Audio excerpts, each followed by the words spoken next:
good morning to you. Welcome to the Morning Brief right here on Channels Television. We're bright and early as always, helping you make sense what has played out, say, in the last 24 hours, the last time we were here, and maybe help you project into what is going to play out today across Nigeria, in Lagos, around the world. I'm Jeffrey Uzama. It's Wednesday, August the 20th, and I can say today is pregnant.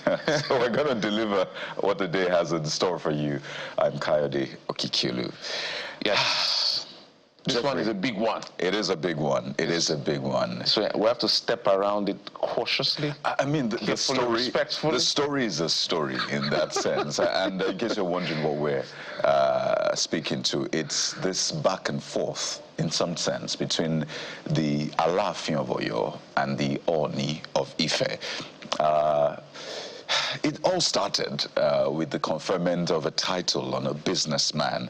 The title is the Okolomo of Yorubaland chieftaincy title, conferred on a businessman by the Oni of Ife. That's Oba Enito Oguwusi. And, you know, it seemed like a simple event. I mean, chieftaincy titles are normal things. You see those things every other day. They're celebrated. But then the Alaafin of Oyo, Oba Bimbola Owade, said, nope, you do not have a right to confer such title, especially if it concerns Yoruba land on any individual. That right belongs to my throne. And the back and forth started.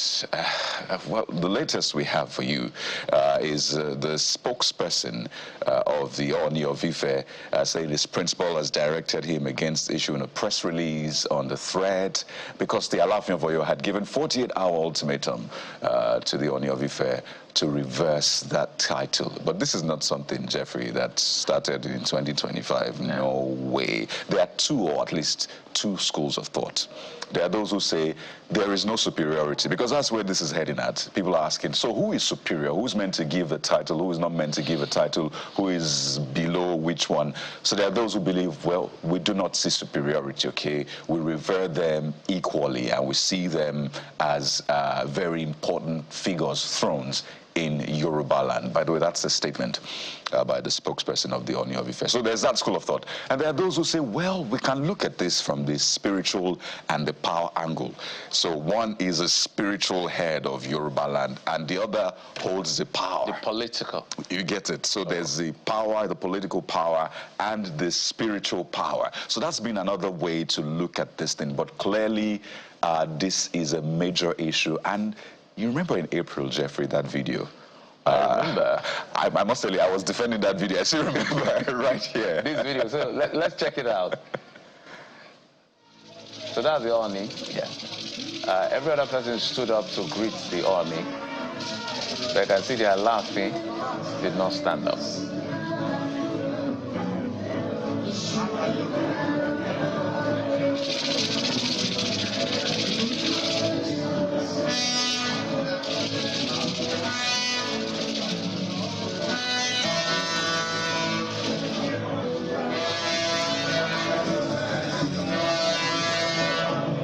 So they just shook hands. The Alaafin of Oyo did not stand. And that, a lot of people raised issues about that. But I said, well, there are lots of reasons why he may not have stood up.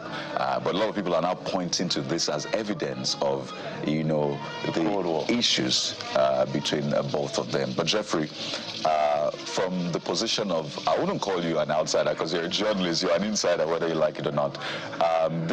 We're trying to douse the tension here because there's a tendency for this to spiral into something bigger, which we do not want at all.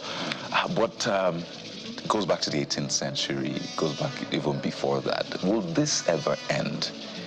I doubt if this will ever end, because you know why this is difficult to settle? Who is going to settle? These are the most powerful traditional institutions in Yoruba land. Yeah. Nothing is higher than the Oni and the Alaafin. Definitely. Nowhere else in Yoruba land. So I know I'm a journalist, but as somebody who's not from Yoruba, looking from outside in, we've always felt like the Oni. Okay, let me speak for myself. I've always felt like the Oni is the, you know, the overall head of the traditional institution. in Yoruba land. In fact, we're even forgetting the fact that I think just beyond the Oni, there was an incident, I think, between the Oni of Ife and the Oba of Lagos at some point. If you remember that incident at some point, where the argument is to the fact that the Oba of Lagos doesn't take his powers now from the Oni and all kinds of ways. He took it from the Oba of Benin. You know, there are so many angles to this whole issue. So as somebody like me, I've always felt like, okay, when it comes to Yoruba land, I want to mention spiritual or traditional institutions. You go from the Oni of Ife, and they go to the Alaafin of Oyo. Just like in the north, we have the Sultan of Sokoto, the Emir of Kano, the Shehu of Borno. That's the way, you know, outsiders look in. It may be different for the people who are from that area. So this back and forth, I don't know how it's going to come to an end. I don't know how it's, because this, as we said, this is not the first time the Oni and the Alaafin are having this issue around superiority. So the argument here is, who can give a Yoruba-wide title? That is just the argument, nothing beyond what we just said. Is it the Alaafin? Is it the Oni? Well, the Oni did not put up any argument to say whether or not he can. He just said, look, he dismissed the 48-hour notice. And again, I'm wondering, while the 48-hour expires today, right? Yeah. That the Alaafin has given, what happens? What would the Alaafin do about that title that was conferred on the businessman? So as you said, Kayode, on one hand, it looks like there's a spiritual leadership, and then there's a political leadership in the traditional setting. Who can do what? This is where we need the scholars. This is where we need the historians. This is where we need people who are well vested and understand the in-depth beyond the layers of what we're dealing with here. But I think as traditional institution, the most respected institutions, if you agree with me, because that is politicians will come and go, but the traditional institutions will stay. That's supposed to be our rallying point. We should not be having this issue. So if you ask me, when will this be over? I don't see it being over. Not anytime soon. When you talked about who gets to mediate, this matter actually went to the court, the Supreme Court, in fact, and there's still debate over the outcome of that judgment. I haven't seen a copy of it. It says clearly the Alaafin is head, nobody is above him in that sense, but there's still dispute. So indeed, who can actually mediate in these issues? The court has stepped in. You'll see different interpretations of a court judgment, which is not new anyway. But the point here is we should not in any way trivialize these thrones, and we must find ways to uphold them to ensure that they remain backbones of culture. Because if these things continue, then we get to a point where people just say, you know what, let's look beyond this throne, since there's always controversy anyway. So we must ensure we protect these very important institutions. I wonder what Oromio will be thinking right now, seeing what is playing out. But clearly, this is not the end of the matter. It's something we're staying on to give you all of the updates as they come in. But the ultimatum ends today from the Alaafin of Oyo, and we'll see what next happens. But we do not want this to degenerate in any way. We do not want it. There has to be a way to settle this. If it was those days when we didn't have Supreme Courts and all of these institutions that are created by the West for all of us, would have gone to our traditional institute, our chief priest. Is it true? That's how we got here. Well, go to the chief priest and to see what we can do. Find out who is Ifa deciding as the head. Because at the end of the day, whether it's the Oni or the Alaafin, they defer to these gods, you know, traditional gods and all of that. So, but now that it has civility and modernity and civilization has taken over, I know they still do those things. He's beyond that right now. But there has to be a way, as you said, they are the custodian of our heritage. Certainly. We cannot denigrate that institution. They're the shining light of our culture. We cannot denigrate. That's why we're very careful as well on how we handle the matter. Friday, we have the next one. Yes. It's quite a package that we have for you on the program today. So let's just walk you through what are the stories that we're tracking. Of course, that assault on a core member in Anambra State is still hogging the headlines. Yesterday, we heard from the government of Anambra State. We heard from the police, but it's time to hear the core members' side of the story. Now, that video has gone viral, and a lot of Nigerians are asking, what next? What is being done? And we must ensure that we balance all sides. So we hear from the ladies' side this morning on the show. Absolutely. And then this is another important conversation we will have today. The continuous voter registration exercise began on Monday with pre-registration portal being open to new people, people who just turned 18, who are new voters or new, who are now eligible to vote, but they don't have a permanent voter card. Yes, you can now go and do your pre-registration before other sequence of events that leads to you getting your PVC. But for those who already have their voter card, you change address, your voter card is damaged and all of that. Guess what? Today, we're having a very important session. INEC is here to walk us through demonstration of how it is done online and the many sequences, or this, let's call it the smooth way that you should be able to handle this, whether you're a new voter or you're an old voter. So the Independent National Electoral Commission, they'll be right here to walk us through with a demonstration right here on the program. Oh, yes, but we have not so good news from Sokoto State. That boat mishap from Sunday, yes, very sad event, has put the town in mourning, but we're being told now that rescue operations have now ended, and we still have dozens of people missing and unaccounted for. So we'll be taking you to Sokoto State to speak with the emergency management authorities on the rescue efforts so far and what is expected in the coming hours. And beyond that, this particular subject matter, the next one, is both exciting, interesting, concerning, and many layers. It has to do with DNA tests. We had a report yesterday that showed that 1 in every 4 men, by the data released by the gentlemen who carry out this research, showed that 1 in every 4 men, that's a quarter, are not biological fathers to their children or a child. So we will walk you through things you may never have heard before as far as DNA data is concerned in Nigeria. Which tribe goes for DNA tests more than the others? Which city or state goes for DNA tests more than the other? Why do people go for DNA? Between law, the law, legal issues to immigration issues to just what we call peace of mind, you'll find out today on the program. And with gender, is it the male children, the female children? There's so many. It's a beautiful data put together by these people. Well, it's going to be a bit sensitive as well. So you brace up, get ready for this segment. It's both exciting and interesting. So you get to find out what is happening just around you.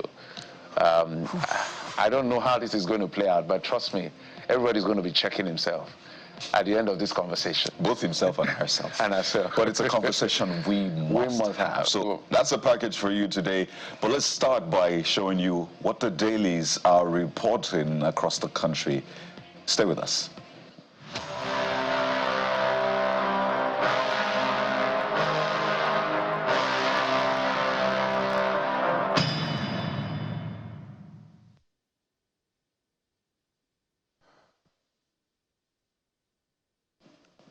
So let's begin with New Telegraph newspaper that leads with the response yet again to the Canadian court. And this is from Sage saying to the Canadian court that APC and PDP are not terrorist organizations, says majority of voting in Nigeria peaceful. And guess what? He is seeking prosecution and questions certainly around that judgment, pronouncement, whatever you want to call it, by the Canadian court. So how is the senior advocate of Nigeria planning to approach this, this prosecution?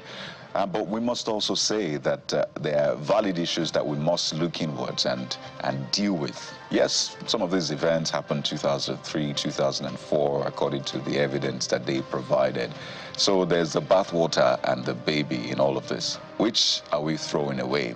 But again, He's saying that there's going to be some sort of prosecution. How will that work? That is the big question, Jeff. So I'm wondering what is going to be prosecution about exactly. And who is going to be handling that prosecution? Because if I read that judgment very well, they refrained from calling APC or PDP terrorist organization. They refrained.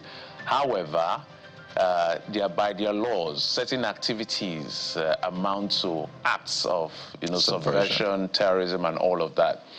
And there are certain things they said that was clearly, if we want to be honest with ourselves, they were not lying.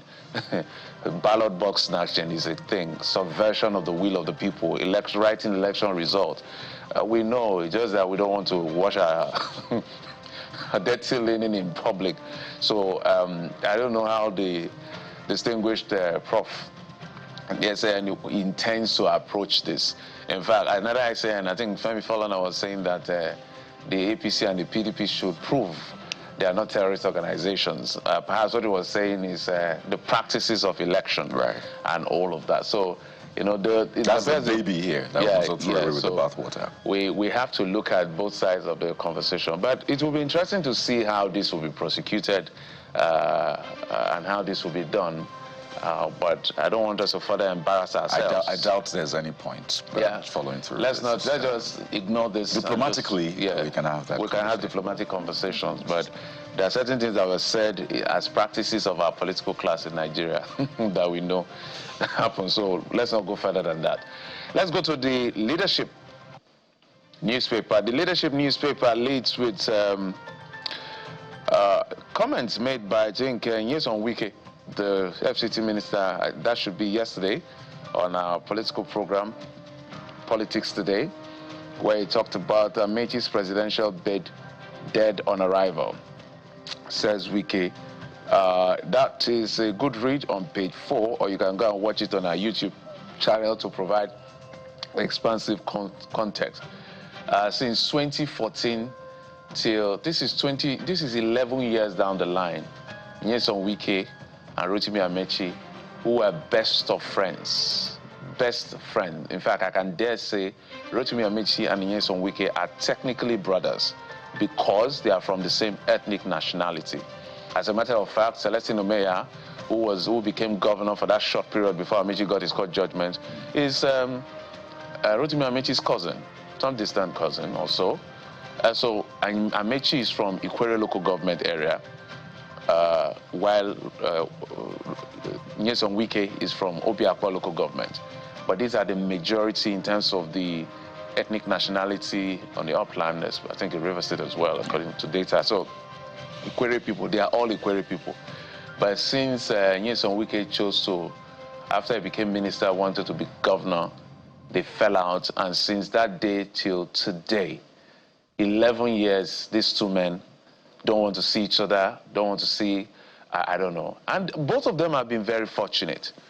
And there was a time that, if my records serve me correctly, Amechi, I heard, used to say, after God and several other factors, he also has Nyesom Wike to thank for becoming governor. Because when he left Nigeria, I think for Ghana, it was people like Nyesom Wike that stood here with his GDI, Grassroots Democratic Initiative, to fight.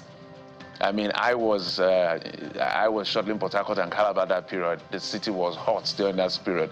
But these gentlemen fought until his mandate was restored. And but to see these two brothers, these two best of friends, who put their lives on the line. Nyesom Wike even said, I think I heard him doing an interview, what they said, he told his wife that the way this thing is going, I may have to send you and the children out of here because anything can happen to me. That is how close both of them were. Jeffrey. But now look at them. Every opportunity they have, they come at each other's throat. And all of them have achieved great things. They've all been governors. They've all been ministers. One has been speaker. One has been local government chairman. Nigeria has been kind to Nyesom Wike and Rotimi Amechi. So I don't know where this fight is going. So I have a theory. Yes, Jeffrey. Tell me. I have a political theory. To put them in a room. No, well, so here goes a theory, and this will interest you. So the theory says that for you to remain politically relevant, you have to have a political enemy constantly. You have to be... Oh, really? in that sense. So think about it. Ever since they've had their wars, or they started their wars, they've remained prominent, because that's what sells in politics. The theory is that if they had remained friends, one would have been, in quotes, stronger than the other, and the other would be subservient. And the challenge is who becomes subservient. And if you look at it, Obasanjo and Atiku, they had to be a falling out. Until today, Atiku is still relevant. If he had remained the vice president and remained, I like this he theory. probably would not have sense. Still remained prominent. So in politics, sometimes this works in their favor when they're always at each other's throat and there's always the back and forth. And they give us content. It's even good for the people because they like it. So when they see Yeson Wike, they know he's going to speak about Amechi and otherwise, and then, and vice versa, and it keeps going back and forth. And as you said, Jeffrey, they've remained prominent. Nigeria has continued to be kind to them, from governor to minister, both of them actually, and they're still front runners or frontliners in that sense. So there's another theory. There's another theory that says after your theory will lead to a resolution. So after they go back and forth, there's another theory that says they probably just pick up the call and say, I just watch you abusing me. It's very possible. Look, the point is, don't get yourself worked up. Don't go and die for don't go and die for anybody. I think that's the moral of the story. That is the moral of the story. Do not die for, you don't know what they do outside television, outside radio, outside newspaper pages. They may even go there and, in a quiet place and be drinking and be having the best of their time. And just laugh. Just laugh, we interview these people. we can't say everything. But we're not saying that. We're not saying this will happen. We're not saying this happened. But I'm just saying that these guys, it's not as brutal, as violent as you want to make it. As you want to think it is. So at the end of the day, and one thing that crossed my mind while you were making your comment is to the effect that Rivers State is a very powerful state with a lot of money. Every person who has been governor of Rivers State has always tried to be president or vice president. In fact, in the last 2023 election, both of them, I think, came second in the two most powerful parties in Nigeria, two Rivers governors or former governors. So we don't know if... so that's why you don't play with Rivers. We don't know if Mr. Simfobara will try to run for president. But he's still getting his act together yet. That's the front page of Leadership newspaper this morning. And it sort of gives you a reflection of some of the big stories that are making the rounds today. Of course, there's more that we have for you on the program. But that's it with the front pages. We're starting off with a conversation with the lawyer representing the core member who was assaulted and stripped naked by some men of a local security outfit in Anambra State. That's the moment. Mr. Cyrus Ono joins us. Stay with us.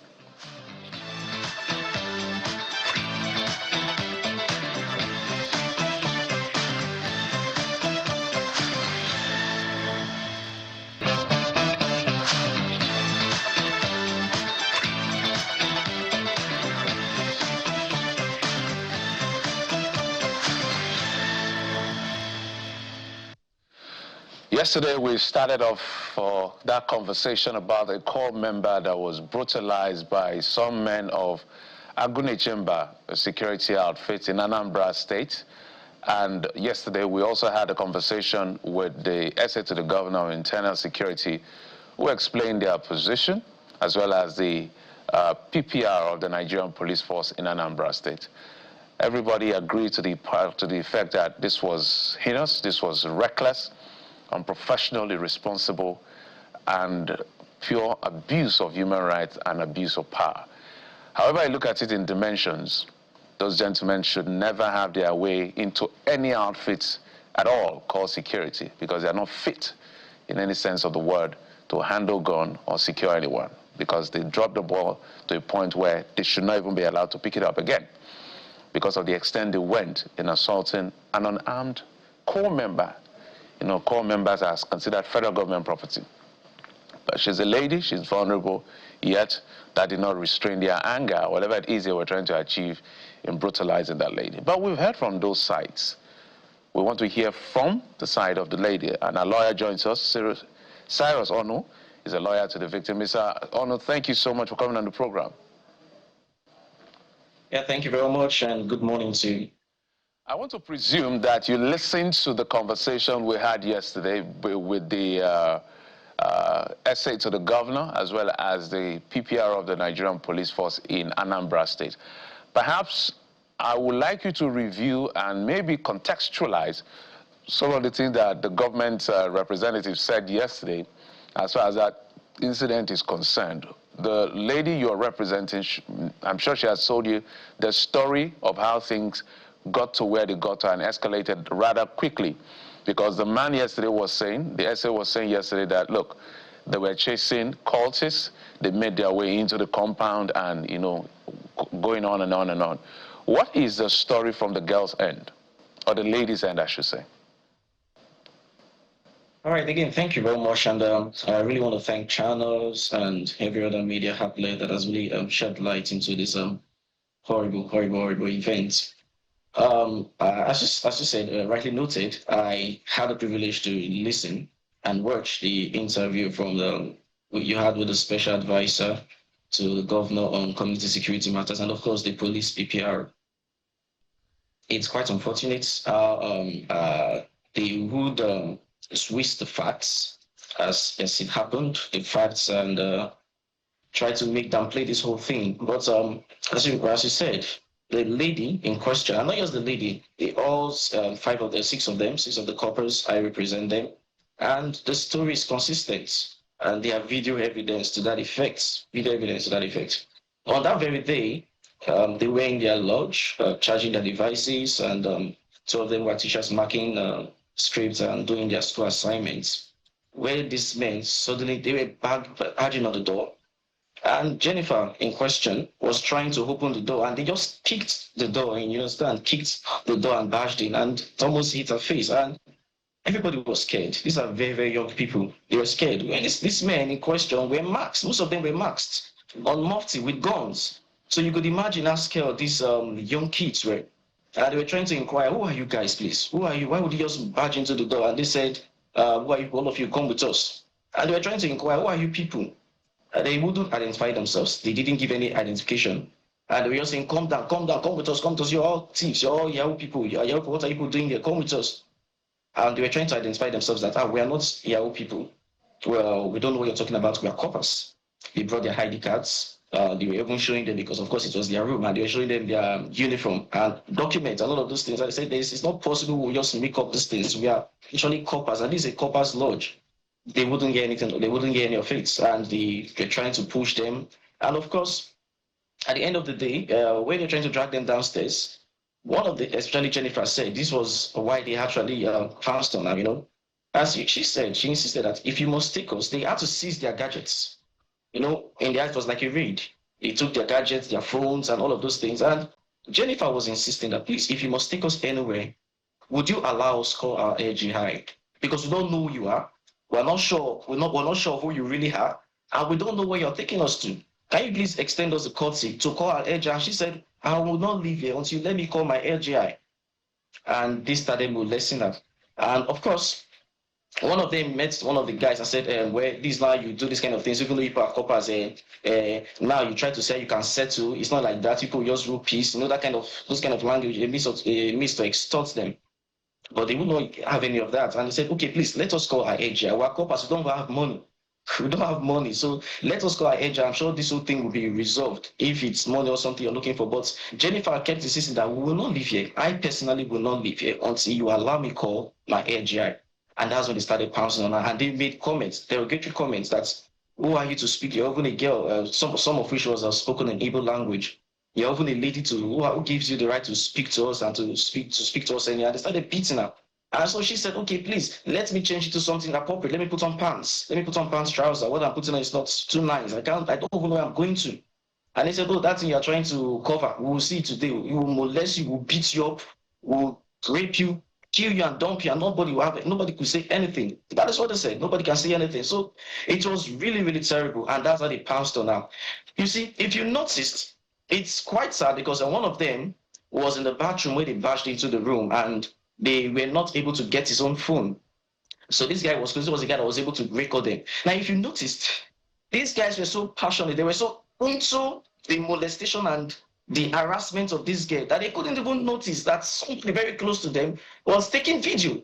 So let you know how evil, how intentional, how deliberate they were in molesting this young lady.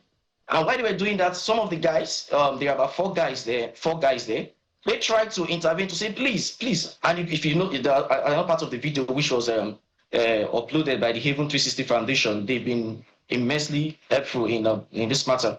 And you could see that one of the guys were like trying to say, please, will you please stop? That's a girl, will you stop? And they cocked the gun at him. And one of them chased him with gun. One of the security operatives chased him with gun and said, if anybody else speaks, if anybody talks, they are going to kill the person.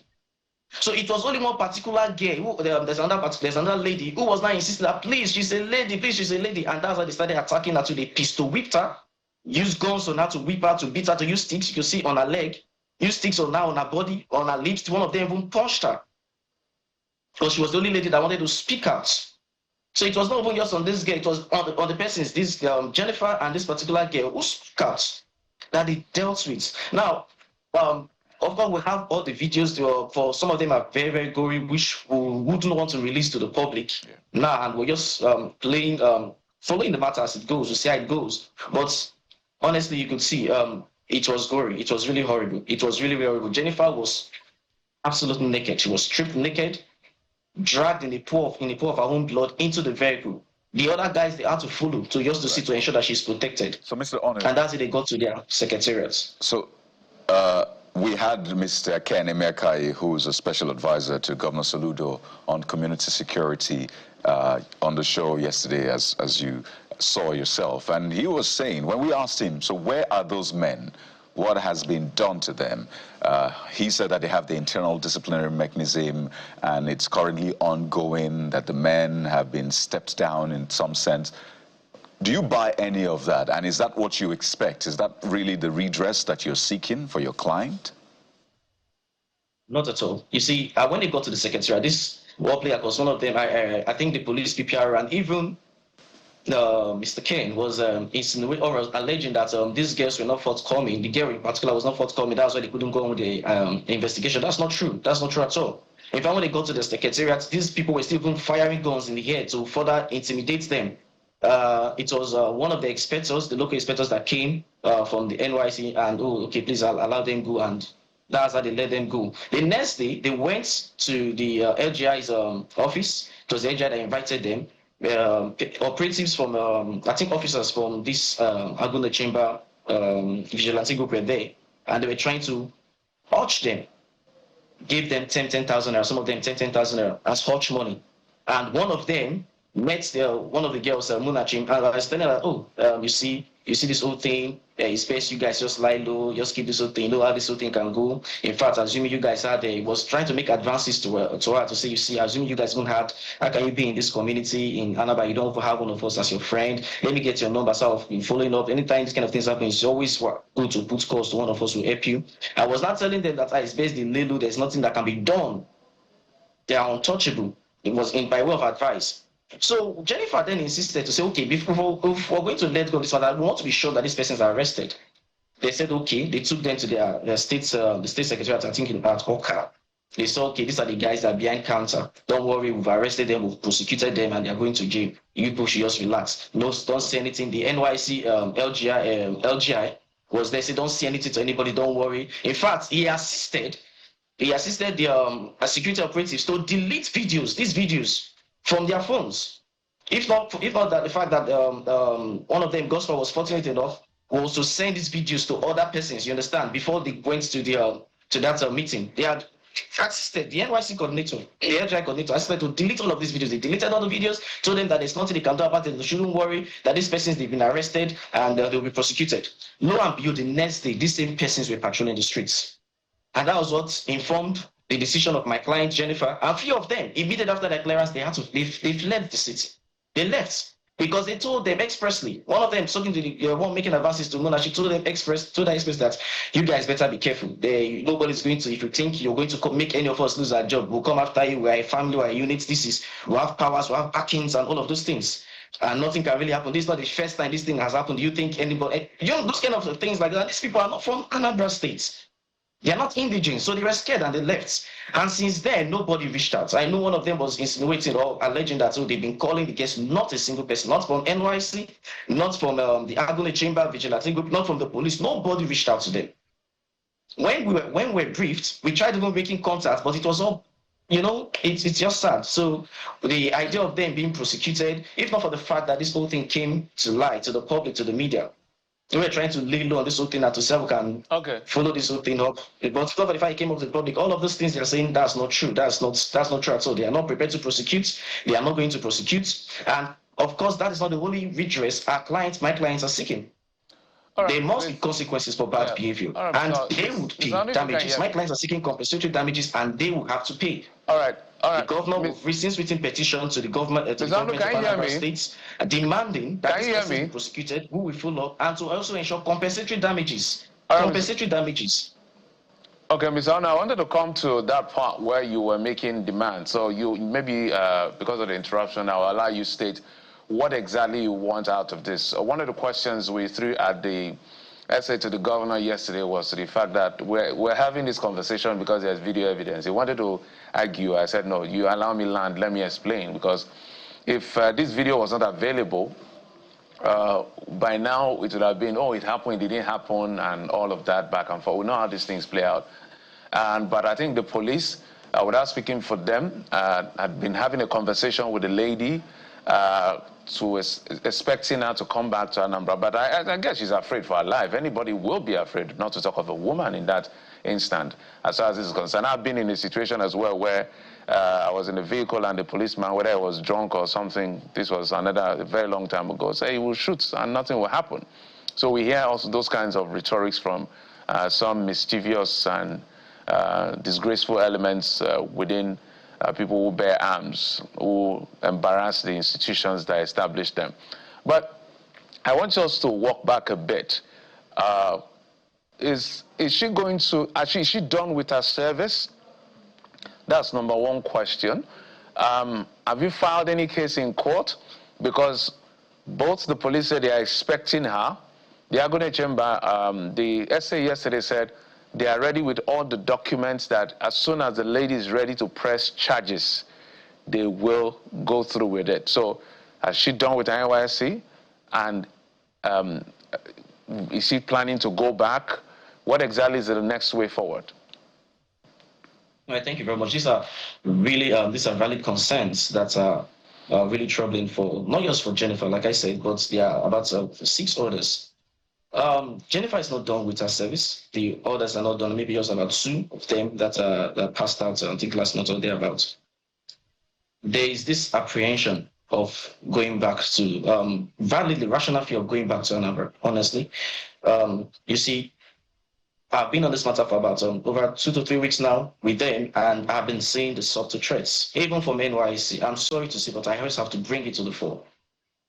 I have to bring it to the fore. Even from NYC, oh, you don't get to, you're serving and you don't get to say things. You have to put the service in bad light and all of those things. They are scared. They're not even just scared of coming to Anambra. They are scared even for their service. For some reason, it shouldn't be extended, reprisal attacks and all of those things. They are really, really scared.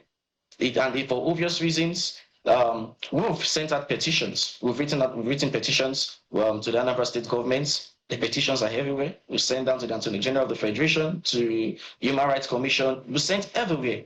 And we're demanding that this person be prosecuted and this person's, of course, compensatory damages. We gave a timeline, it's allowed by the law. And after that, we'll take all the necessary steps to ensure, both civil and criminal, to ensure that these persons are not just prosecuted, but of course, the security outfit itself and the persons in charge, which will be the executive governor of Anambra State, will be made to pay this person's compensation. As I said earlier, there must be consequences for bad behavior. It's not enough. It's not just enough to say, oh, we are dismissing them. Oh, please. Who are they telling today? We are in Nigeria. Who are they giving that? That's a cock and bull story, please, for goodness sake. You just, what they do, the other time we had a protest some time ago to abolish SARS, what they probably do, they just rebrand them. Oh dear, Mr. Cyrus Onu, rather. We've lost connection, sadly, but this doesn't mean this matter is over just yet. These issues will be followed through with to ensure justice for the core member and even the others involved in this as well. So their safety is paramount. They're serving their fatherland. They should be one of the most protected people being core members. We say colloquially that they are properties of the federal government. So they must be protected. We must ensure justice is done, and this should never repeat itself again. So wherever those men are, there must be prosecution. We must be seen as a society that upholds justice. Whoever you are, you must be able to get justice. But we have to thank Mr. Cyrus Onu, lawyer to the victim. We have to thank you so much for your time. And this is, again, videos, fresh videos actually, that have not been released, that show the moment before the core member was dragged outside, stripped naked, beaten, molested, assaulted in the most wicked manner by those men of Agonu Chamber. As we hear, those men they've left the city, they've left the town, contrary to what we heard from the government, that they're undergoing, they're undergoing disciplinary measures, rather. Mr. Onu, thankfully we have you back. Let's take your closing thoughts on this. We're just reviewing some of the points that you made earlier.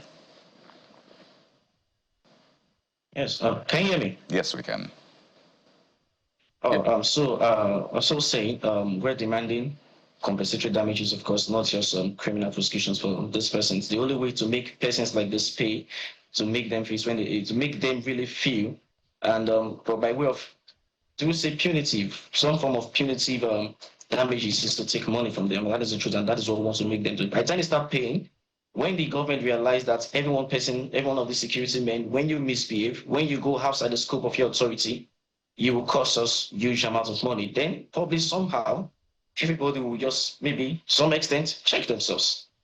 You understand? So that is what we are doing. We will apply, as at yesterday, the police PPR did reach out to my clients, and we will reach out to them. Of course, we will be in Anambra by the grace of God this week, and we'll follow up this matter to ensure that they do carry out the prosecution. We'll make applications for CTC of the. Thank God, Mr. Ken said yesterday they have all the file. We're going to make applications to have certified copies of all of those documents, and with which we'll commence civil proceedings. We hope that this whole thing, we just hope that this serves as a lesson. Every one person comes out to take a stand, even the government of Anambra State, to take a stand against this, and to say, this shouldn't happen. This shouldn't happen. This is a sane society, a democratic society where the rule of law ought to be paramount, where the rule of law ought to be supreme. This shouldn't happen. And we hope that that message will be so communicated in every way that will serve justice, not just to Jennifer and her colleagues, but of course, to the rest of the public. Let people be safe. We want to feel safe in Anambra and everywhere in Nigeria. We want to be safe. Make us be safe. Thank you very much. Just before I let you go, Mr. Onu, so if, for instance, you're filing a criminal complaint, so what are the charges you're bringing against them? Breach of fundamental rights? What exactly? Assault? What are they?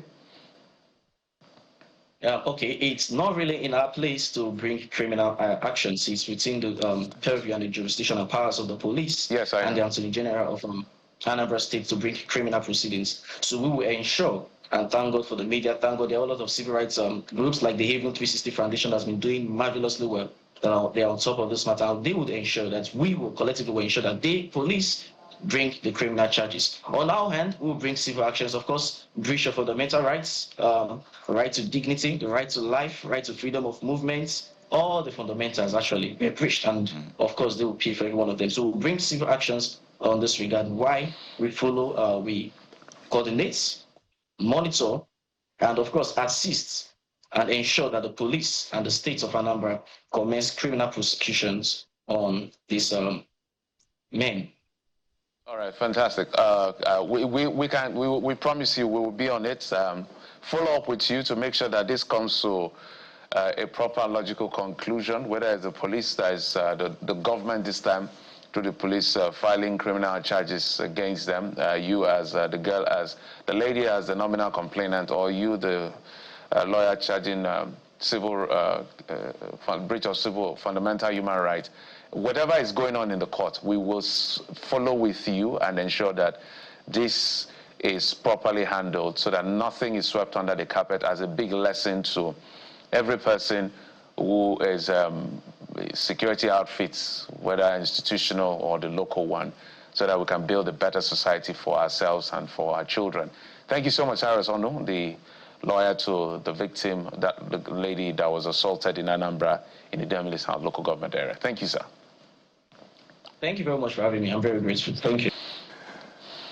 Well, let's now bring you some travel advisory for commuters, particularly in Lagos, who are traveling either from outside Lagos going all the way to Lagos, the island, as we say.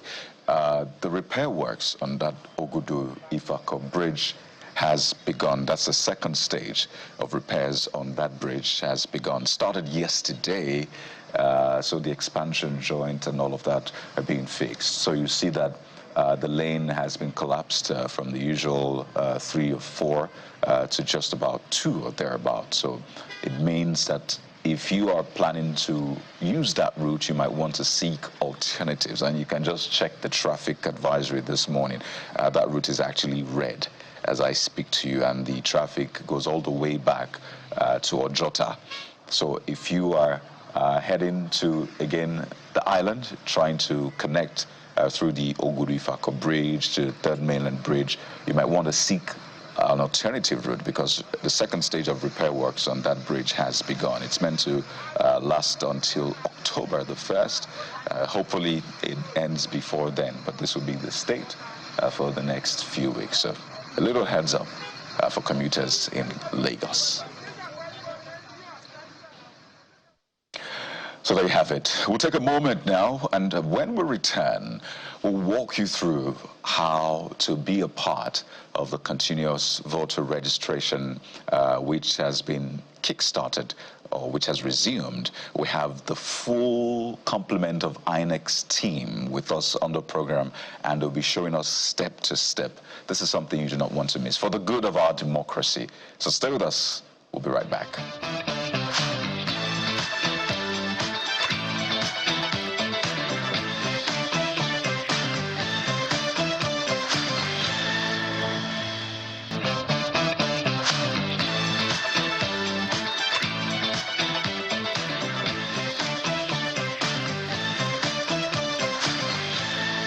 Let's get hands-on on the program today. A few days ago, INEC announced the resumption of continuous voter registration. And the numbers we're seeing are quite exciting, I must say. So we're back here again. From reports, we understand that the website, that's INEC CVR portal, got about 26,000 hits and over 60,000 people pre-registered for that process in 7 hours. That's the data we're getting. But hey, we have the people in charge joining us on the program today. Mr. Rotimi Oyekomi is the Chief Press Secretary to the INEC Chairman, joining us from our Abuja studio. And right next to him, we have INEC's Director of ICT, Mr. Bayode Lawrence. We also have, of course, Mr. Tunde Gafari, who's INEC's Director of Voter Registry. So we have INEC's full team joining us today. Gentlemen, good morning and welcome to the Morning Brief. Good morning. I just reeled out some of the numbers that we're seeing, and I imagine for you it is a lot of work. It is time to really pull those resources that you've been building to get Nigerians registered, for the ones who have not registered. But let me speak to Mr. Oyekomi first before we get hands-on on the website and show people how to register. Mr. Oyekomi, can you speak to us about this process? Why is this process important? Thank you very much. Good morning to the listeners. The Constitution gives the Commission the power and mandate to register voters. It is part of our core responsibilities because without the register of voters, democracy is nothing. And it is the voters that will go to the polling unit on election day to cast their ballot. And the law gives us the mandate to capture their details, to register them and manage the National Register of Voters. So we are also, as part of our mandate to register voters, we are now rolling out the registration process to allow those who have just turned 18 and probably older and who have never registered before, to give them the opportunity to also register. And it's going to be a year-long event. We started last Monday, 18th August, with the online pre-registration, and then we'll bring in the in-person or physical registration next Monday, 25th August, and we'll continue all the way to August 2026. So we expect Nigerians who have never registered before to take advantage of it. In the last registration exercise, we introduced the online pre-registration between 2021 and 2022 for the first time. And of course, it's in response to demands and recommendations by our stakeholders that we should simplify the registration process. So from the comfort of your house, if you have a phone, Android or any type of phone connected to the internet, you just go to our portal, and there you are. You will have the page, and you follow the instructions, and you can upload your details, name, date of birth, state of origin.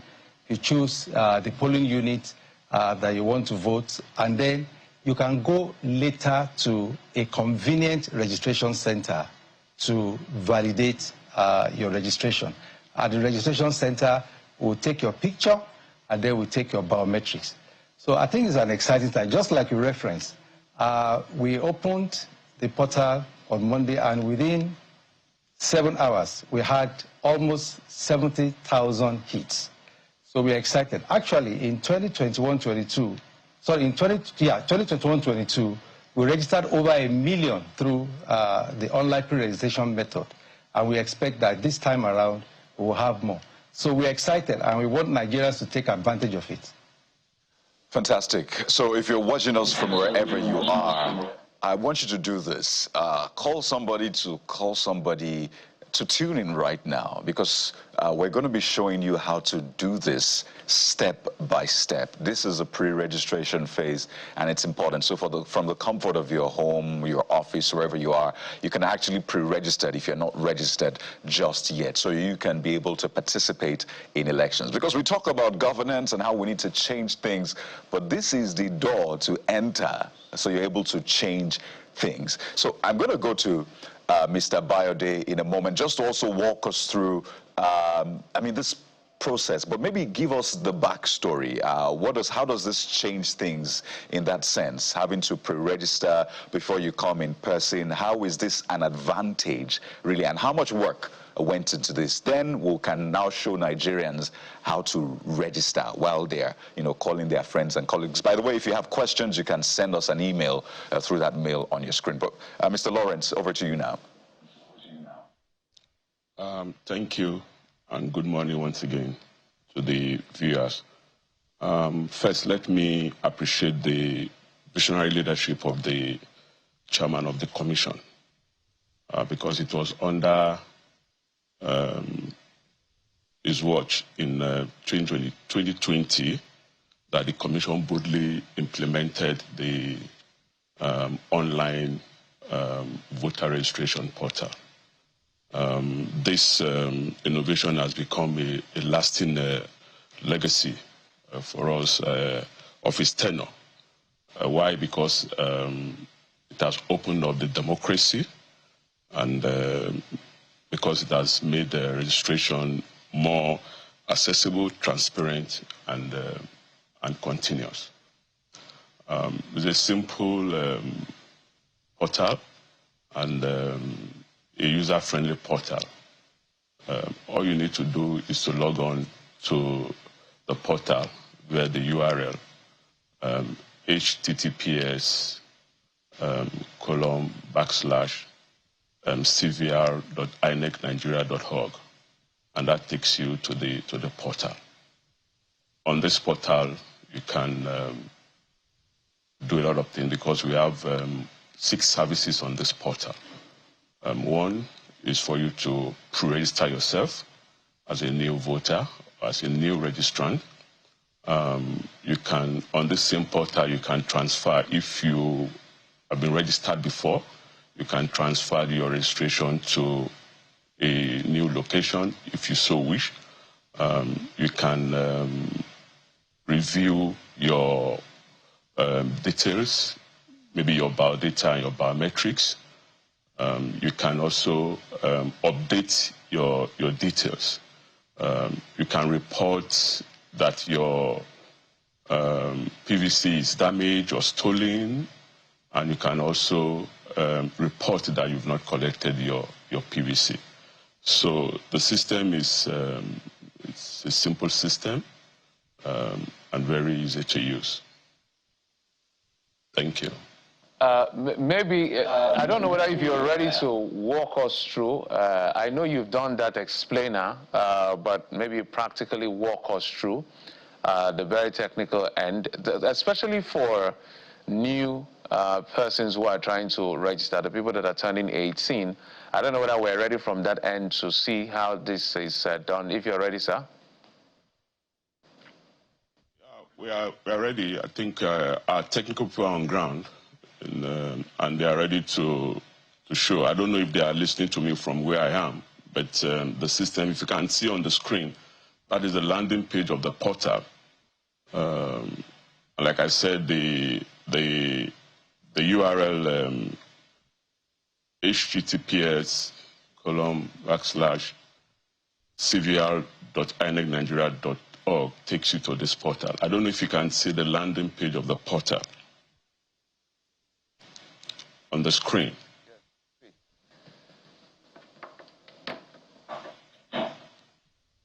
Okay, so whilst we try to walk, we just want the Nigerians to be able to see this. For, you know, these days all of us have either a mobile phone, a tab, or a system at home. These things have become our new normal.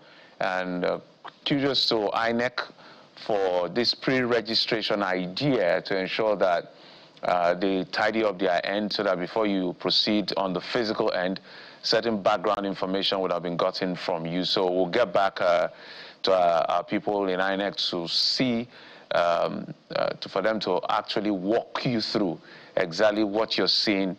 So the CVR.inecnigeria.org, this is .org, is the site you go to. It takes you to the landing page, and then from that landing page, it's quite a simple sequence. You get started, and then new registration, people that have been there before, they have email and all of that. So, sir, if you can, I'm just doing this so that we can get you set. So let's get back to it. I want this to come from you so that every other comments will be able to append to it.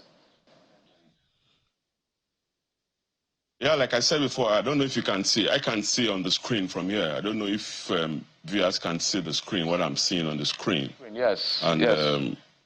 Like I said, you have about 6 services on this portal. The first is the new voter pre-registration. You can see you have a voter information review. You have the locate registration center. This particular module allows you to search a center where you wish to go and register. This is for the in-person registration. You have a module that allows you to do your transfer. You have a module that allows you to update your information. You have a module that allows you to report that you've not collected your PVC, and you also have a module that allows you to report that your PVC is damaged or it's lost. So let's focus on the new voter pre-registration. It's a module that allows new registrant to pre-register on this portal. The system takes all your biodata and everything about you, your address, everything, and it also allows you to schedule an appointment at any center that you want your biometrics to be taken. So this is the biodata form where you fill the form, your last name, your first name, other names.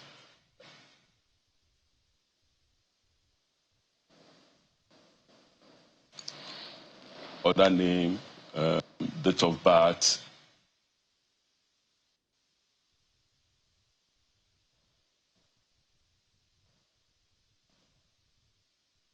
Yeah, you can go ahead. Gender, you male or female, occupation, home address.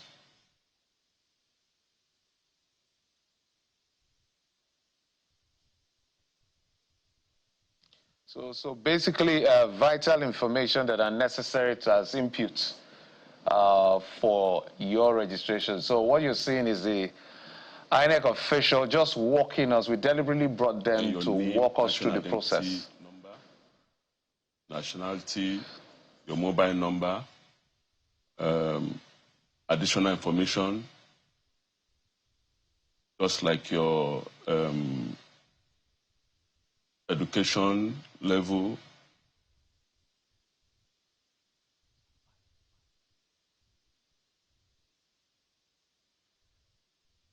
Okay. Basically, we just try to see how this works. So Mr. Bayo is just trying to show you what to impute where. So it's just for you to pay attention, especially, this is especially for people that just turned 18 or who have never had a PVC. Maybe they are more than 18, they've never had a PVC before. They now say, okay, ahead of whatever elections that are coming up, whether it's 2027 or state election or any other election, I need to get myself sorted. This is the sequence of registration, how you can get yourself registered. It's called pre-registration before you physically go to get your PVC or sent to you. I don't know how that will be done, but before all of the physical card gets to you, it gets into your hands, you need to fill this form on the INEC portal, cvr.inecnigeria.org. Mr. Bayo, if you can hear me sir? Yeah, I can hear you. All right, fantastic. We're trying to see you talking. You know, it's TV, so we need to be hearing you and be seeing what you're doing. So where are we now? Which page is this? Mr. Bayo, if you can hear me, which page are you highlighting at the moment? Now we are still on the page of where you are doing your pre-registration as a new voter. All right, fantastic. So my assumption is that this person has filled necessary information, or these are conditions. What exactly are we looking at here? Yeah, all information about you, your bio data are being captured at this point. Okay. So this is like a sample page that captures everything. Yes. So why do we have two? Can you just go back one moment, please, if you can hear me? Okay. I'm seeing two pictures. I wanted you to explain whether there is a reason for those two pictures.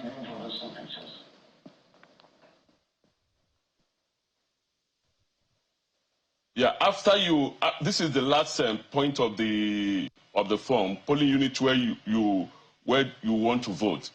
Now, the polling unit, the state, the local government, the registration area, and the polling unit is being selected here. Can you just go up one more? No, down. Just go down. Yes. So every other supporting document, it's at this point is collected. Then you click save and continue. Just click save and continue.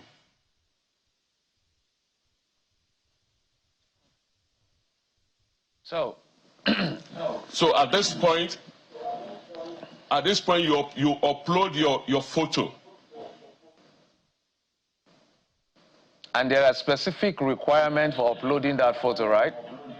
Yes, specifically, it has to meet ICAO standard. Okay. All right, so I see natural expression, no smiling, frowning, or grimace.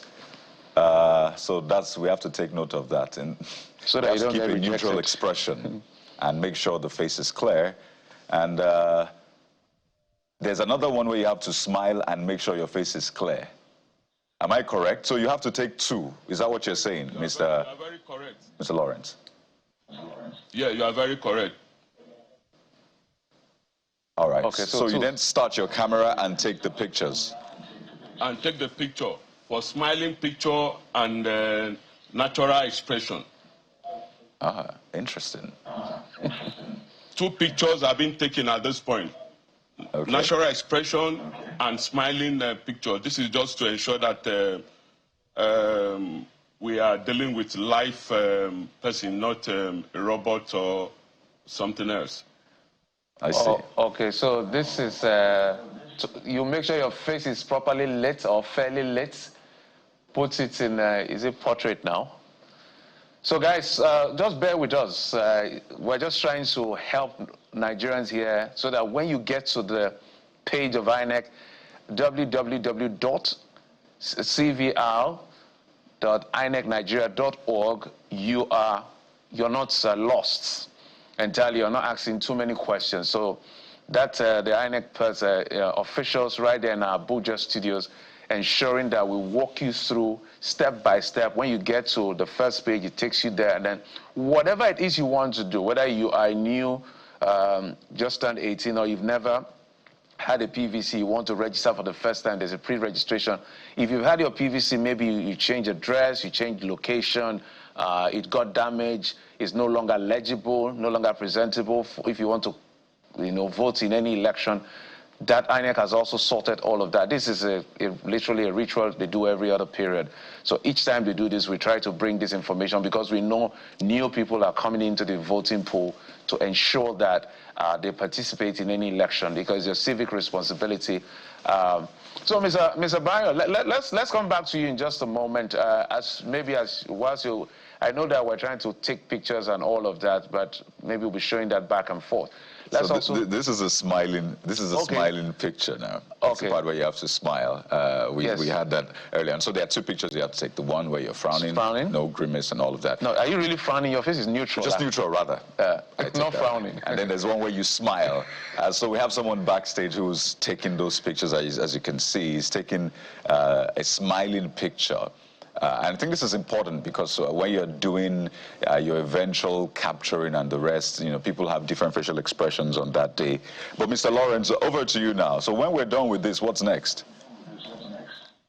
So when you are done with the pre-registration, you schedule an appointment to go to any of the registration center for your fingerprint to be captured. So the reason why we have captured your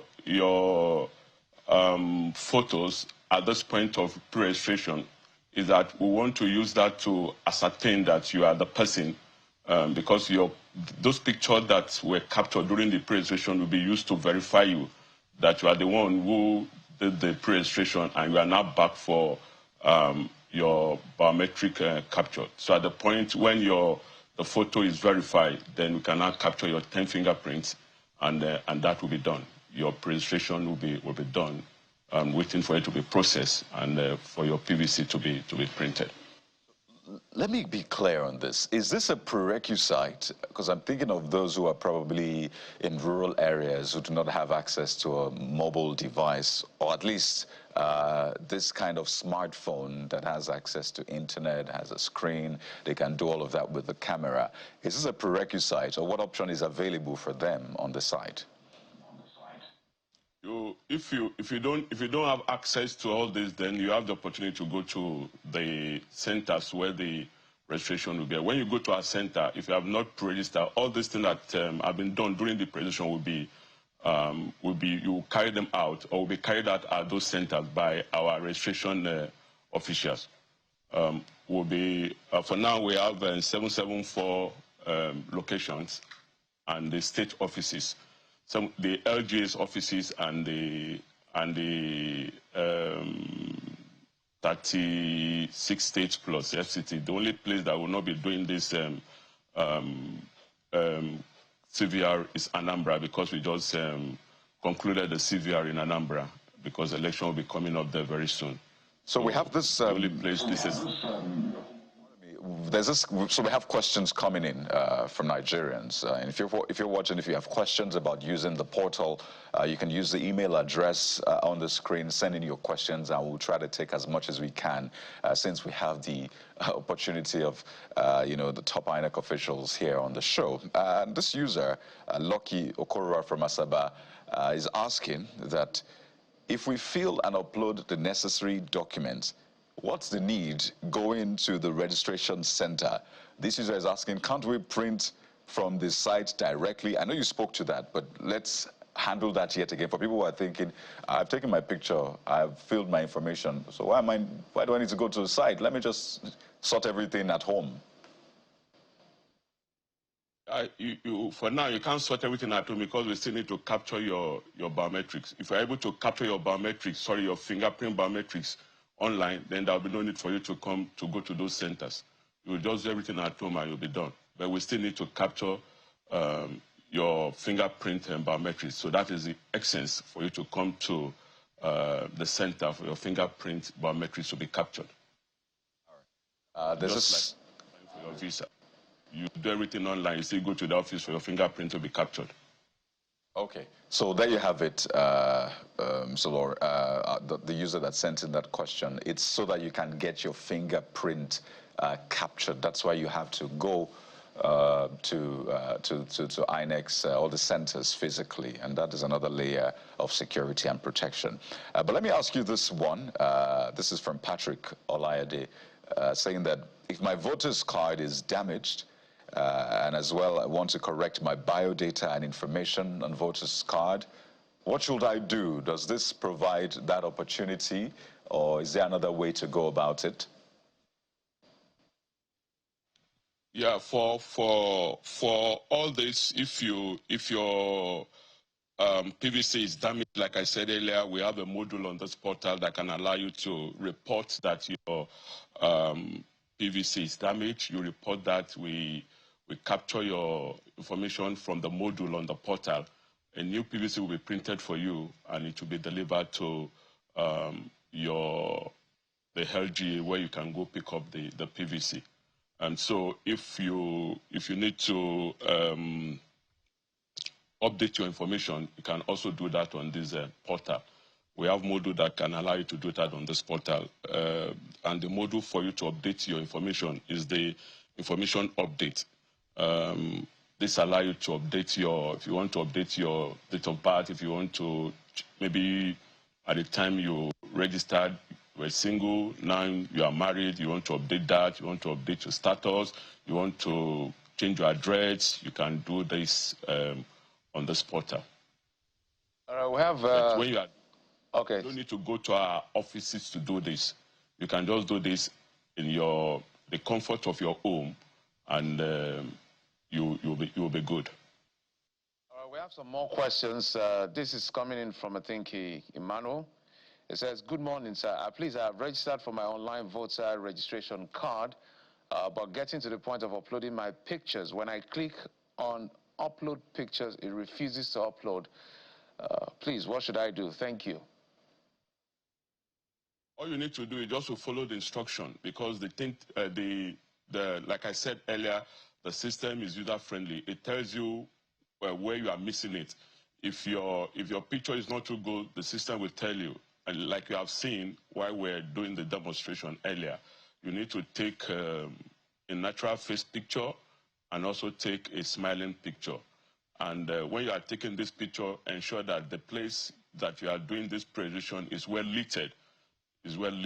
And let the light be bouncing on your face so that your phone can capture a good picture of yourself. If the picture does not meet the standard, it will not allow you to upload those pictures. And it is for your own good, because if you upload a picture that does not meet our standard, on the day of election, you will not be able to be accredited using those pictures. And that is why the system is so designed that it can only allow you to upload a good photo that will enable you to be accredited on election day. I must tell you that there's a flood of questions coming in right now, and this is good. This is good for our democracy. This means that, you know, Nigerians are ready for this. On the side, a lot of people are asking that since we have the NIN, we've done this with the NIN. We've gotten our pictures, we've gotten the fingerprints and all of that. Isn't there a way we can just use the NIN, work with the NIN, and have people use that instead of going through this process again? I'm sure you've had to answer this question, but it's a very valid one.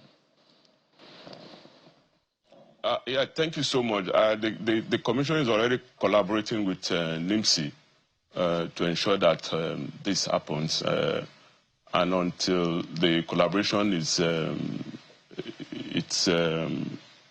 ripe, we can't you can't do some of these things because it's the law.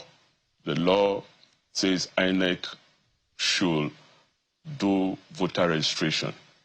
So we're already collaborating with NIMC.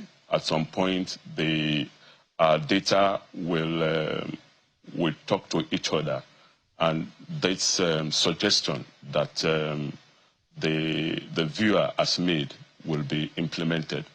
But as we speak, we are still doing what we are doing. But at some point in the future, this suggestion or idea will be implemented. We're already working on it. INEC is collaborating, or INEC is already talking with NIMC. This talk started many years back, and but I believe that at some point we'll achieve this. I think it's good for everyone.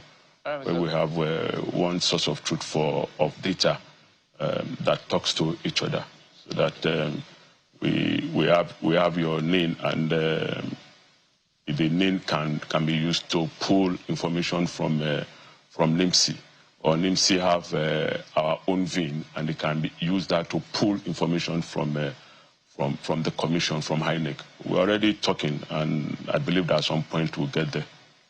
All right, Mr. Bayo, before we get to Mr. Ayokomi and begin to wind down, one question from Yinka Lawal said, I already have a voter card. I have just gone to the INEC website to check my voter status, and I get this error message, voter not found. What could be responsible? Yeah, well, I need to confirm the voter card that the person is holding, because we've seen cases where people will hold voter card that was printed in 2002, and they would tell us that they have a voter's card. Voter's card that was printed in 2002 cannot be found on our database. So I need to know the voter's card that you are holding, or that the person is holding. If it is voter's card that is printed from 2011 till date, then we'll know. We'll see why the person is not on our database. But there is no how you have a PVC that you will not be on our database. All right. Again, some people have, some will have the voter's card. They have moved from one location to the other. They transfer themselves from the location where they registered before now to a new location. And because they didn't go to pick up the PVC for that new location, they are still holding on to the old PVC. By the time you use that old PVC to search yourself, because you already transferred yourself to a new location, the system will not find you. Okay. The system will not find you. So I need to know the kind of PVC that this viewer is holding, and so that we can Mr. tell. Bayo, we're totally out of time. Let me take it to Mr. Ayokomi as we wind down. Mr. Ayokomi, so people that will be voting in Anambra in November, the new registration, if they register now, people that have never voted, is it possible for them to be part of the election? Definitely yes. It's the same server, it's the same portal. So if they register now, they will be able to use the PVC to vote in Anambra. Okay. I thought Mr. Lawrence said that for Anambra, it's been put on hold because of the coming governorship election, except I didn't get him well. Just to be clear on that one. Yes, we're already done with Anambra CVR. Anambra will not be participating in the CVR until after their election, before they come back to the CVR. Their own CVR has been done already. We are currently running ABs on the data. Very soon, the Commission will publish the actual number of voters that were registered during the Anambra CVR. Okay, so they can't participate until after the election. Yes, Anambra cannot participate until after the election in Anambra. Okay. Because their own CVR has already been done. It was done like 2 months ago. Yes, just to be clear. Now we are running ABs on the data, the voter registration data captured in Anambra. Mr. Lawrence, what is ABs for the purpose of people who don't speak data? Please break it down. What does that mean? ABs, it's automatic biometric identification system.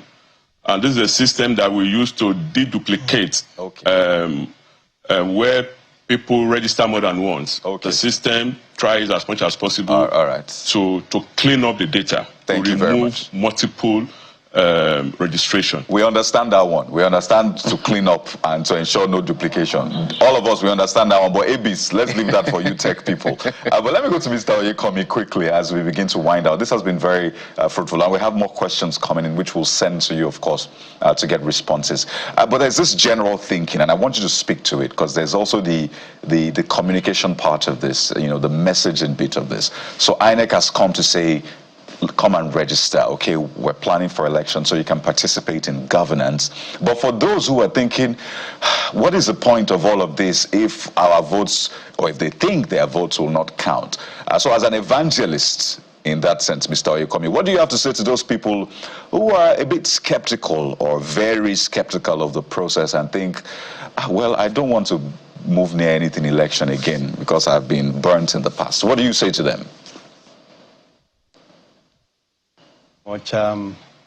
My message to those who may have that kind of feeling is that INEC is very concerned and determined about credible, free and fair elections. I think the problem is a lot of misinformation going on about how the Commission conducts election. And again, it points to this unfortunate idea that when politicians go into elections with the sole aim of winning, and you find that when they win elections, they praise the Commission to high heavens, but when they lose elections, then they accuse the Commission of rigging the election. And again, you know, it's easy to run with that narrative because, you know, people who don't win election will have one or two things to say. For instance, if we conduct an election in 1,000 polling units, and maybe there's a problem in 5 or 3 or 2, they will amplify that and forget the over 95% where elections took place properly. And again, the by-elections that we just conducted and the outcome of the by-elections in 16 constituencies show that the Commission is doing its best to ensure free and fair election. Because in that election, one political party did not win all the seats. You can see those where people had their strength, their supporters, they were elected from there. Right. And others also got slots. And you see that the results are close. You don't have a margin of lead that is so big. Now, elections have become more competitive because we ensure that the process is free and fair. So I assure them not to listen to the misinformation that is flying around.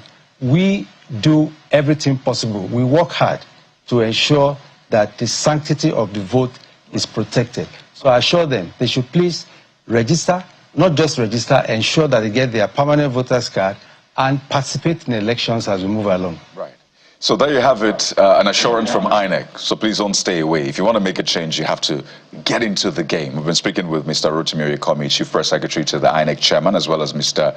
Bayode Lawrence, INEC Director, ICT. And I must say that behind the scenes, we've also had Mr. Tunde Gafari, who's INEC Director of Voter Registry. You can understand why that is also important, providing all of us support. Gentlemen, thank you for your time. We wish you the very best. And of course, from time to time, we'll be calling on you.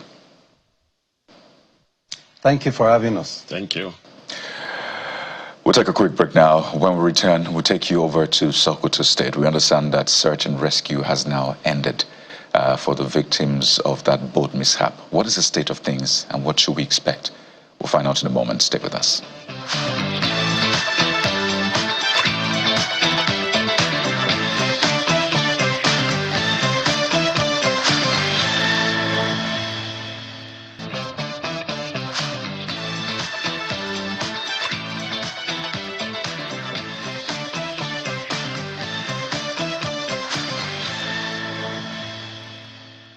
Welcome back. Let's bring in our next guest, NEMA Head of Sokoto Operations Office, Aliyu Kafindanchi, joins us virtually. Mr. Kafindanchi, thank you so much for coming on the program. Thank you very much for having me.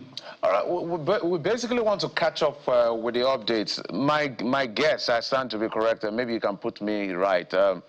Perhaps this time rescue has been closed, is now recovery, is that what's going on? And what's the latest as far as this exercise is concerned?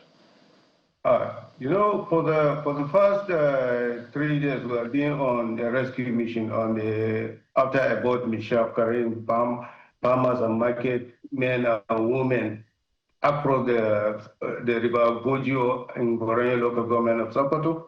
The boat capsized on Sunday with about 50 or over 50 passengers on board. Luckily for us, that very day, 25 persons were rescued alive. And then the following day, such a rescue continues. That is on Monday. We were not able to retrieve anybody. But yesterday, 3 bodies were retrieved at a community close to the Gojo. The one at Badidok, and then the other one upstream, down to about 40 kilometers from the eastern side in Wuchi, in Wurno local government. And incidentally, throughout, but we are having report that some of the bodies have been retrieved, but we are going after this interview straight to the Orano side. But as it is, such a rescue has been called off because it's expected that after 24 hours, there is no chance of finding any survivor of the boat mishap.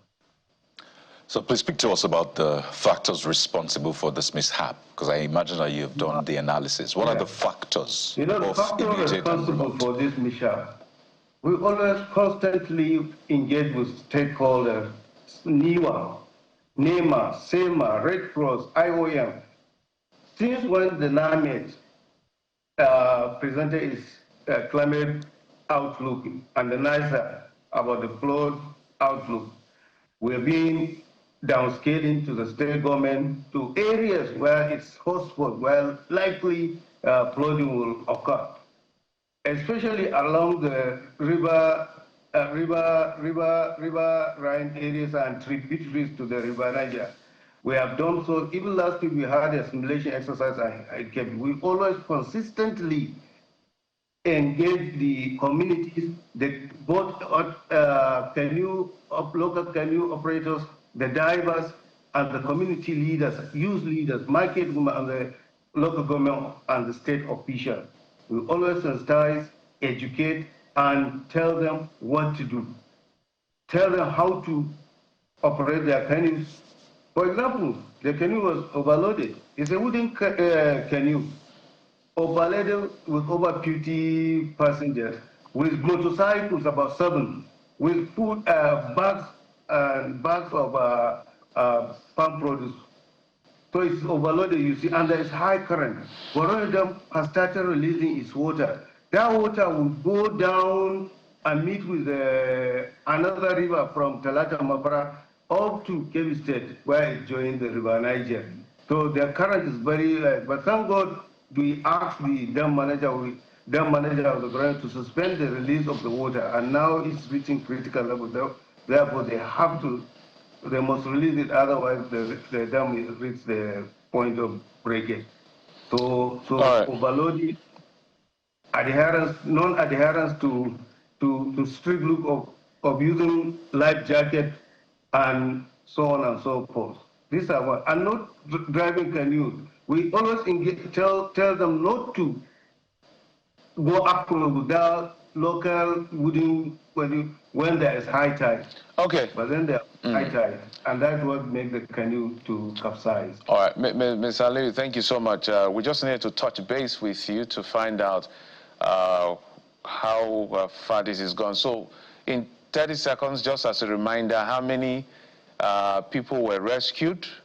How many bodies have been recovered? How many still missing? Just in 30 seconds.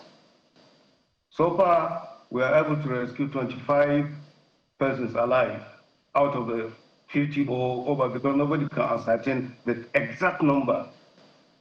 Yesterday, we retrieved 3 bodies in different locations, which we were there when they were buried according to climate injunction, and we are still looking for about 22.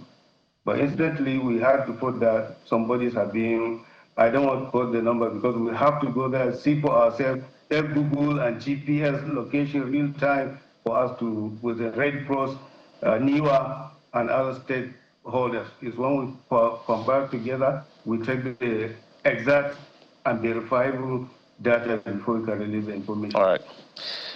Aliyu Kafindanchi is the head of Sokoto Operations Office of National Emergency Management Agency. Thank you, sir, for coming on the program. Thank you for having me. We'll take a quick break. When we come back, that big DNA question is going to be our conversation. If I were you, I'm not going anywhere because I don't...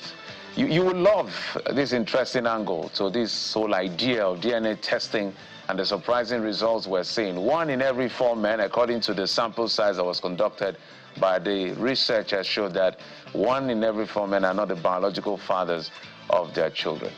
Well, we'll find out details when we come back after this break. Join us again.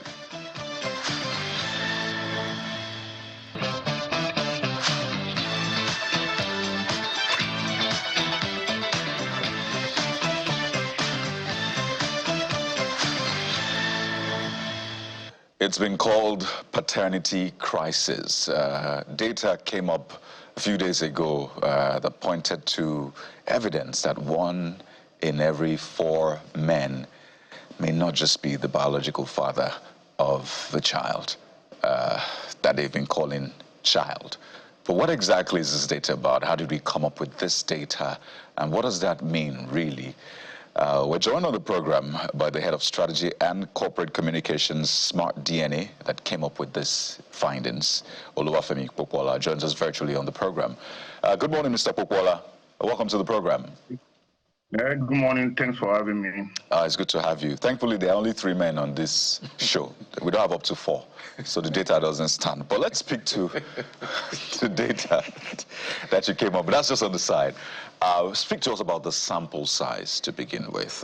What is a sample size? How did you decide the sample size? Then we'll talk about the breakdown of the data, or the results, that is. Okay, thank you very much for starting with that question, because it's very important to actually talk about that. And I would like to start by saying that, which we emphasize even in the report, that you see, the data that we have is a biased data because the result is actually for people that have come to our facility, to do paternity DNA testing. And what that means is that we are talking about individuals that already have, specific reasons to question paternity. In other words, that to extrapolate that data to say that, 1 in 4 Nigerian men are not the biological father of their children, it might be stretching it too far. However, the data is for tests conducted in our company, and which means that we're talking about why I would not want to say, we're talking about thousands of tests, right? And that what it's saying is that out of every 4 men, right, that come around to do DNA testing, 1 in 4 turn out to be negative, which means that the presumed father is actually not the biological father of the child. So it's important to put that in proper context. So for those who have gone to town saying 1 in every 4 Nigerian man is not the biological father. Take it easy. It's just from the tests carried out by Smart DNA.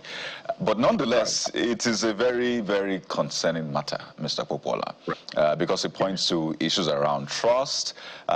It points to a lot of things. But speak to us about the trend now. Now that we understand the data, we know the context. So let's talk about what this then means, or at least the trend you have seen. First off, why do people conduct these tests to begin with? I don't remember our parents, I may be wrong though, except maybe there's a legal issue or there's an extreme case, but I don't remember parents just randomly saying, I want to go and test DNA, except they did and they didn't tell us. So why are people conducting these tests? Okay, I think two things, a couple of things could be responsible. One is access. I mean, the technology of DNA became perfect in the last decade or so, or at most 20 years. So it wasn't that available before. Now it's available and the prices are actually coming down. So accessibility is one. Then number two, people are becoming a bit more enlightened. I mean, there is internet, there is social media. So people now know. I mean, what you don't know, you cannot, if you don't know that it's possible to do a DNA test, you will not go for it. So awareness is increasing. It's becoming more affordable and accessible. But to answer the question of, is it that the prevalence of, misattributed paternity is higher now?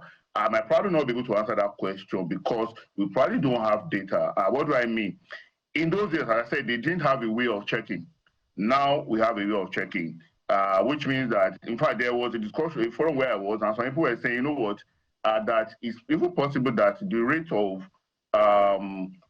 paternity misattribution could be higher in those days because some of that person was making mention of, people in cocoa, they will just go and, make themselves under the tree and all of that, but there was no way to know.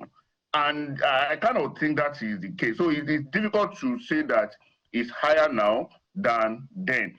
But notwithstanding, what the data is showing in our center is that in the last 3 years, we've seen a trend, and I think data has remained generally consistent and stable. So in 2023, the data that we pull out, showed that 26% of paternity DNA testing came negative. Now, the data went up to 27% for our 2024 data. Now, 2025 data is actually 25%, which means that it actually trended down by 2%. But if you do the average, we're actually coming to around, 26% negative rate, which is still essentially the same over the last 3 years. All right. Mr. Popola, so we will be walking through the slides. So you just be our interpreter. So we exhaust and make the most. Let's talk about this type of tests. You talked about, from your record, that there are 3 major reasons why people come for testing: legal, immigration, and peace of mind.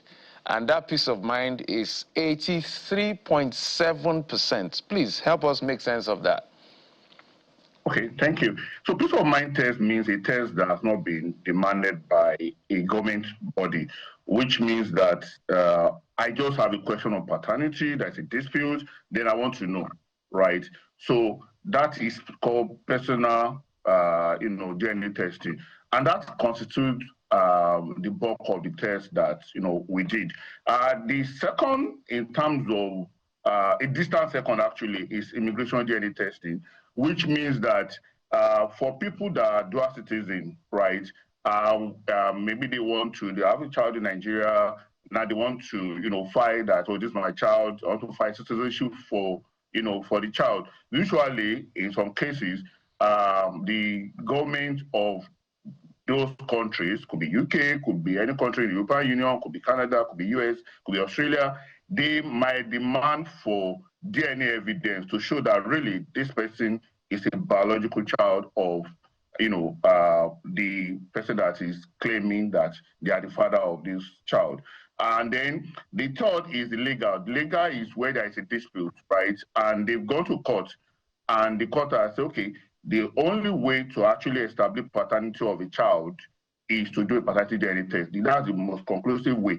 And then the court will mandate that, the parties go to, a DNA center to go and do DNA testing. So those are the top 3, types of tests that we do.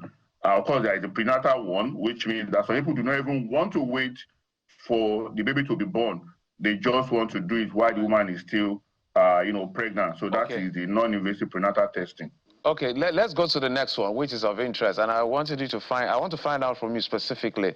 So you did top 10 states that go seek for DNA confirmation. Lagos leads above every other person.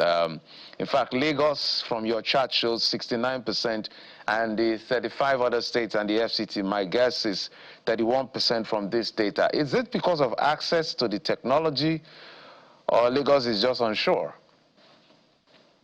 I think it should be a combination of factors. Access is one, economic power is two, and I think cultural factor is another. So access, our base, most of our primary centers are in Lagos, Highland, Mainland. Of course, we have locations across Nigeria, but Lagos is our primary base. That's number one. Then number two is why the price of DNA testing is coming down. The reality is that for a lot of people, it's still high. Right, so which means that cost is a factor, and because Lagos kind of have more economic power, that could be a factor as well. And then another thing is cultural, right? Lagos people are generally more cosmopolitan. They are more exposed to, modern way of doing things and all of that, generally speaking. So which means that they will be more likely to, do DNA testing. So it's a combination of cultural, it's a combination of cost and location. And then why that cultural is very important is that we've had instances, for instance, in particular states in the southeast, say Anambra, where when there is dispute, and what you hear is that it doesn't matter, whoever has paid the dowry of a woman is assumed that the man is the owner of all the children, even if they bring pregnancy to the marriage. So cultural things actually play an important role as well. It's a lot to digest with this data, but again, we must stress that it's based on the test that you have conducted in your own center. I'm looking at Lagos now, because let's zoom in into Lagos, and I see that Lekki accounts for most of these tests, people from Lekki, and I see that it's 20%. Lekki is leading for the area that people who've conducted these tests are from. And I must say that these must be very interesting figures for you to look at, and you must have a lot of experience having to handle, or at least, because you give the results, right? So I imagine you see a lot of responses to these results. So maybe, why is Lekki leading, Mr. Popola? What's going on in Lekki? I think it's still a combination of economy and access, and then cosmopolitan nature of, different parts of Lagos. Lekki, we know that a lot more people, economically empowered people, are moving to the Lekki-Aja axis. That could be one. And then for us, right, we know that, so apart from the economic, is the fact that, we opened a new office in Lekki last year, right, around March or so, or April. So which means that we made it more accessible to the people in that environment as well. So it's a combination of economic and, access. But I think another thing that I'm not very sure might be a demographic shift. We know that a lot of development is happening in that axis. We mentioned it right now, the airport and all of that, and a lot of real estate are springing up. Okay. And yeah, so that could be another factor. I'm just asking for the sake of Lekki people. Yes. That's all. I just want to know why, for a friend, right, Jeffrey? Because Ikoyi is the most affluent, but yeah, Ikoyi is more old money than Lekki. But you talk about the economic power. What is the average cost of conducting a DNA test? Okay, so for the basic DNA test, which is like the lowest in cost, in our center, we're talking about the peace of mind test. It starts at around 300,000 naira. Sorry? Say it again. The basic test, which is like the peace of mind test for, say, a father and a child, come to around 300,000. So naira. Peace of mind costs 300,000. What about the other ones? How high does it get? Yeah, I think the most expensive will be the prenatal testing because that is a whole different ball game. But for the legal and for the legal and the immigration, that is a little bit higher than the peace of mind because the result is going to be same. But for legal and immigration, that require what you call a very strict chain of custody. What that means is that while for peace of mind, a father can come with his child and do it, no problem. But for the legal immigration, there must be a very strict chain of custody, which means that the parties to be tested must provide their ID card, passport photograph. The sample collector will look at the picture of the passport, the ID card, match it to the face. At the point of collecting, immediately the sample is collected, it is sealed, not tampered with. Even if the court mandated, usually the court can have an official witness, everything, and everything is sealed. So from the point of taking the sample to the point of processing it, everything is, is the custody is secured. There's no tampering and all of that. So because of the very rigorous system that is involved, that is a little bit higher. In terms of cost. Then the prenatal, that is a different ball game because then you are not going to be able to take maternal blood from the pregnant woman, and then you're taking, a buccal swab from the father and all of that. And we just, needed to, we just needed to explore the data and really have a better understanding of the context and perhaps the implication. I don't want people to be not trusting their spouses as a result of this. It's just data, and we should handle it as just what it is. But we've been speaking with Mr. Oluwafemi Popoola, Head of Strategy and Comms at Smart DNA. Wish you the very best, Mr. Popoola. Thank you. Whew, Jeffrey. Well, interesting. A lot to digest. I'm even looking at the ethnic. The Yoruba leads with it, the testing, how Igbo next. Yeah. Delta enjoys Sokoto, Shekiri next. Because the center is in Lagos. Yes, so the samples naturally. And then men around 40 years and above. Yeah. That test is more for male children to confirm.